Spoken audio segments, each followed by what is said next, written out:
That streak ended at the hands of the Detroit Lions on Thanksgiving Day.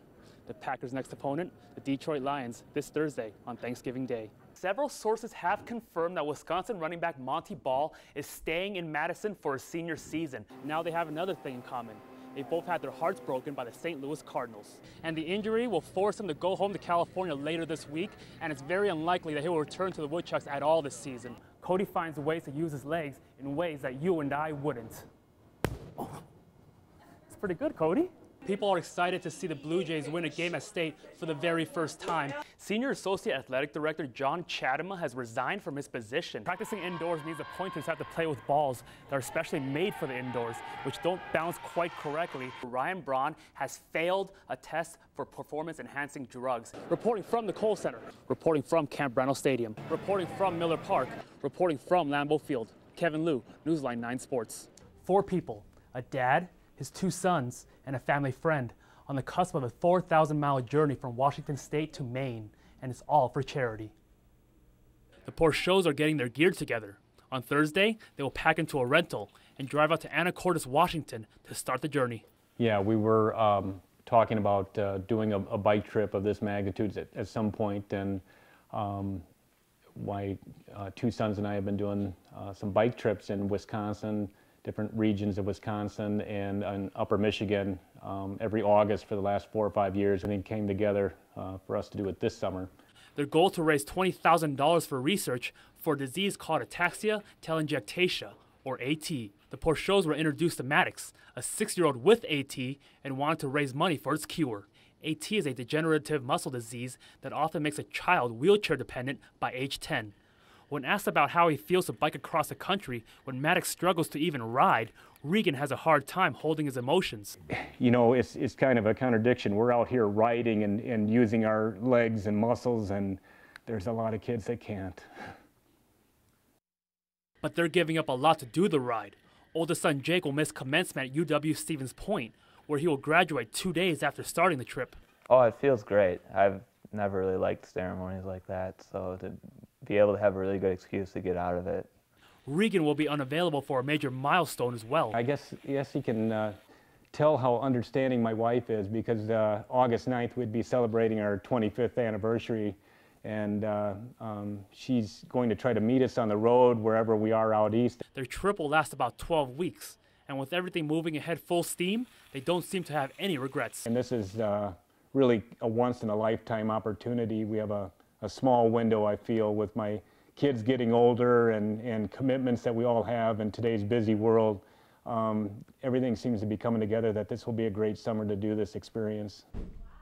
To track their progress, see pictures they post on the road, or just find out how to donate, you can visit our web channel at waow.com. Iola-Scandinavia's Austen Lane has found some work during the NFL lockout. He can't go back to the Jacksonville Jaguars, so he's at the Eastbay outlet trying to sell shoes. Trying. The first sale, I was a little nervous, you know, I was sweating a little bit. He might have been a little scared of me, intimidated with the beard and everything. But don't worry, commissions will be coming to the 6'5", 274-pound defensive end. I think he's going to come back, though. He's sounding pretty promising about it, so I'm going to hold him to that. If not, I have his information. I'm going to go find him. I'm not sure if his new bosses are impressed, though. You know, maybe a little personal grooming. He wouldn't scare so many customers away. Austen has 2 jobs. He still acts like a kid in his free time, even going on Twitter and talking about his crush on soccer player Hope Solo and singer Taylor Swift. You know, the 2 toes kind of tight. I figured I had a chance, but nothing so far.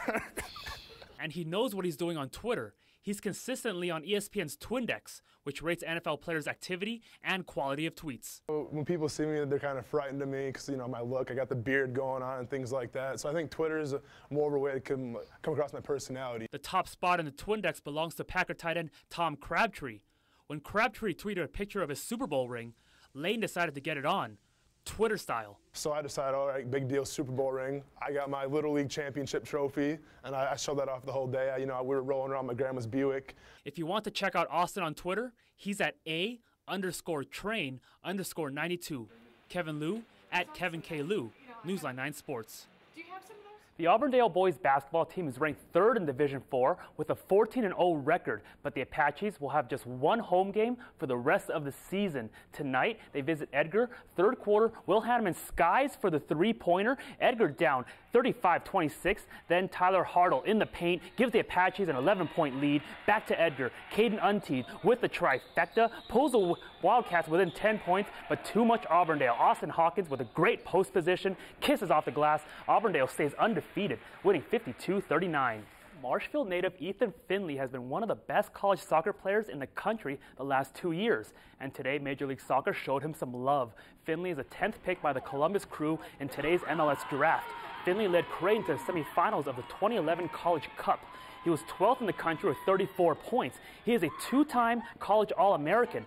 Finley also holds Marshfield school records of 98 career goals and 59 assists.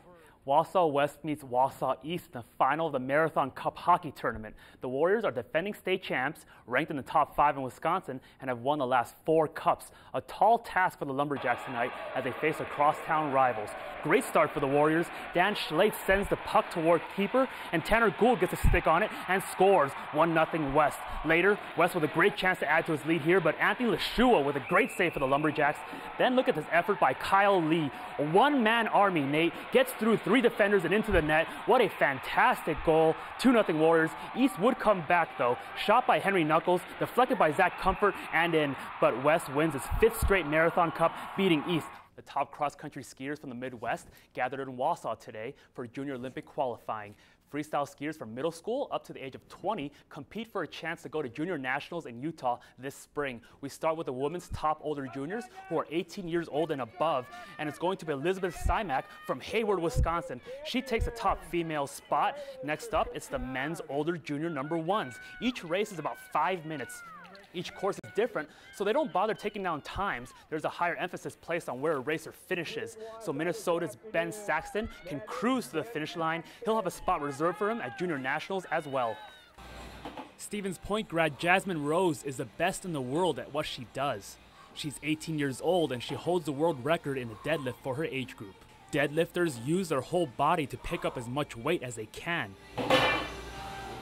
Jasmine lifted the record-breaking 293 pounds at a national event in July. It's just a lot of weight. It just felt easy for me. Plus, it's kind of like following my dad's footsteps. Her dad, who is also her coach, is 8-time national champion John Rose, and he gave her the start and the genetics to be a powerlifter. He just told me to pick this up, and I did. And he was like, okay, you're deadlifting, and that's how I got into it. We have muscle in our bag, in our middle bag, that's overdeveloped. I was genetically born for this. I asked her to come over to the deadlift platform and see if she's got the genetic deadlift that I had. Her first day lifting it was pretty extraordinary. Jasmine holds the world record at 293 pounds, but she wants to get to 300 by the World Championships in November. Even though that's just 7 pounds, it's a lot of work that she has to put in. Really? Not yet? Her technique was perfect when she did the 293. Everything she had learned, she executed flawlessly. So she's going to have to be significantly stronger than that because you can't always count on it being a perfect lift at nationals. Through it all, Jasmine can count on her dad's support. I'm just very proud of what she put into it, the fearlessness of doing something that not a lot of females do. She gave it a complete effort. Effort, genetics, coaching. Looks like she's got everything going for her.